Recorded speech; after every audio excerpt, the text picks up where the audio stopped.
decir en la comisión primera. En la comisión primera, que hice una exposición un poco más larga, hablé de algunos temas incluso de carácter científico con fundamento en publicaciones muy serias de neurofisiólogos, de psiquiatras, etc. Voy simplemente a puntualizar algunas cosas de las que dije en ese momento y luego sí quiero referirme a dos de las réplicas que se presentaron allá en la comisión primera. En primer lugar, realmente en la literatura científica no hay unanimidad sobre los verdaderos efectos del cannabis.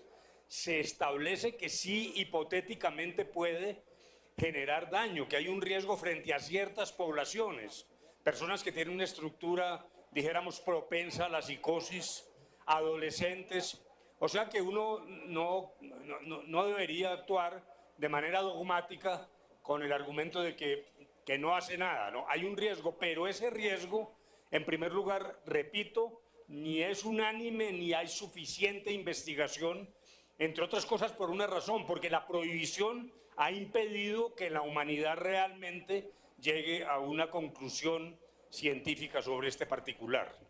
Una segunda cosa que señalé en aquel entonces en la comisión primera es que el cannabis ha convivido con la humanidad. Yo traje ahí unos datos de incluso de hace 2500 años en las tumbas, por ejemplo, de reyes, mandatarios en la China, antiquísimas. Ya en esas mortuorias había incluso presencia del cáñamo al lado de algunos de los fallecidos. Eso no es, repito, para decir que estamos aplaudiendo el uso de la marihuana, pero sí para decir que tanto desde el punto de vista médico como desde el punto de vista, sobre todo, ritual.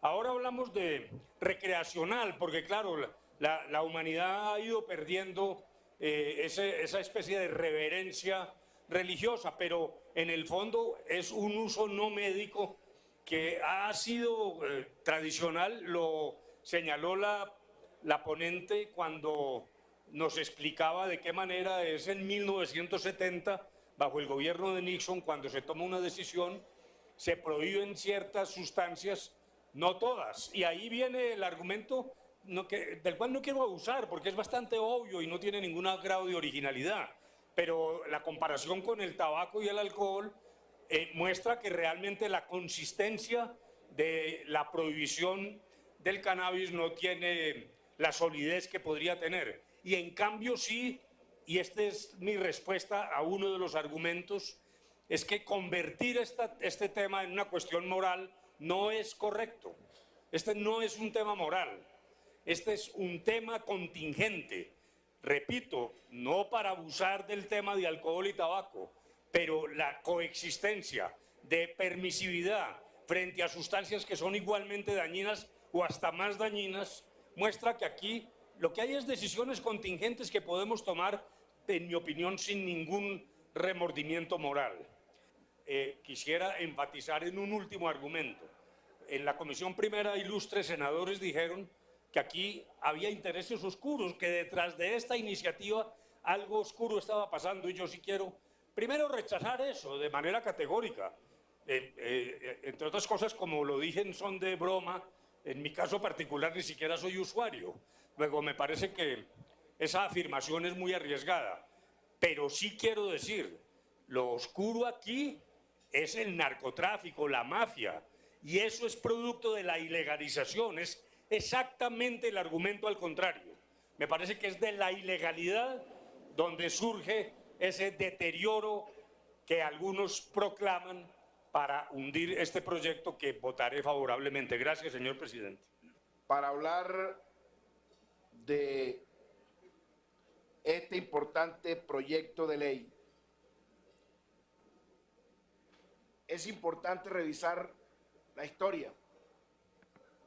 Y la historia es que nuestra tierra, por allá en el norte de Colombia, en el departamento de La Guajira, indígenas se dieron cuenta de que sembraban una mata, y esa mata llegaron algunos pilotos gringos y fueron cuerpos de paz, a bien como usted lo dice, senadora. Llegaron a esas tierras y empezó lo que en un momento la población indígena lo utilizaba para un tema netamente medicinal. La cantidad de oferta que estuvo empezó por disparar un tema de mercado que se llamó la bonanza marimbera. Si no existiese el pedido, no se hubiera disparado la ilegalidad. La ilegalidad es sinónimo de economía de mercado. Entre más necesita el mundo, más se produce. Y entre más ilegalidad, mayor adeptos. Pero no aquí en Colombia, porque en Colombia nuestra población la usaba primitivamente de carácter medicinal. Segundo, se empieza a hablar en el 2013, honorable senadora, del cannabis medicinal en nuestro país. Y se habla por este Congreso de la famosa ley,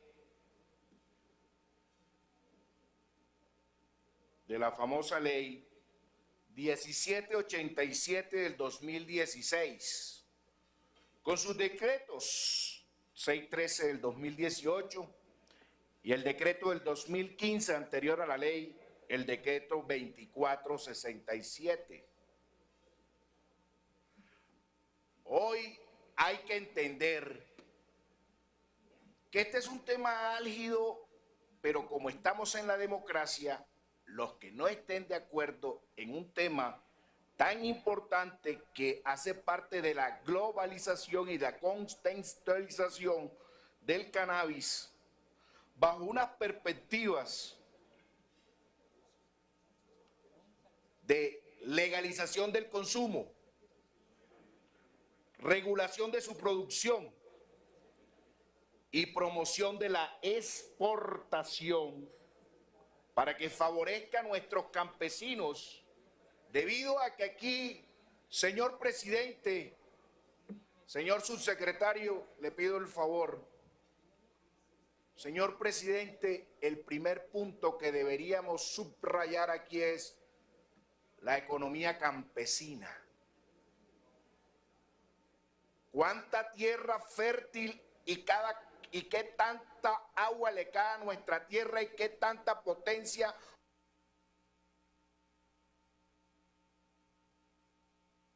Un minuto más para que termine, senador Antonio Correa, es tan amable. ¿Y qué tanta potencia mundial nos podemos convertir? ¿Y qué tanto pudiéramos ayudar a nuestro campesinado explotado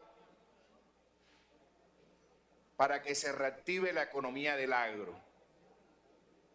Dos, aquí hablan de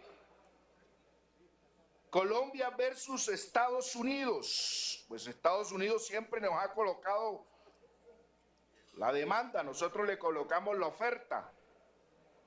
Pero por supuesto tenemos que hablar algo muy claro, senadores. Las ganancias que recibe Estados Unidos, el país norteamericano, por empezar a hablar de legalización a través del cannabis medicinal, son de 85.000. Del mercado global del cannabis medicinal, hablamos de 10.000 millones de dólares, el país americano, Norteamérica, Estados Unidos. Entonces, ellos nos trajeron la ilegalidad, nos metieron en el mundo de la ilegalidad. Luego nos subsidiaron para que la guerra, muchos de los militares, solo en la marihuana medicinal de 8.8 millones de dólares a 13.5. La economía en un país tercermundista como Colombia siempre se necesita algo que solvente y que ayude al PIB, que ayude a la crisis económica. Otros detalles importantes en materia de regulación le competen al Estado para que no se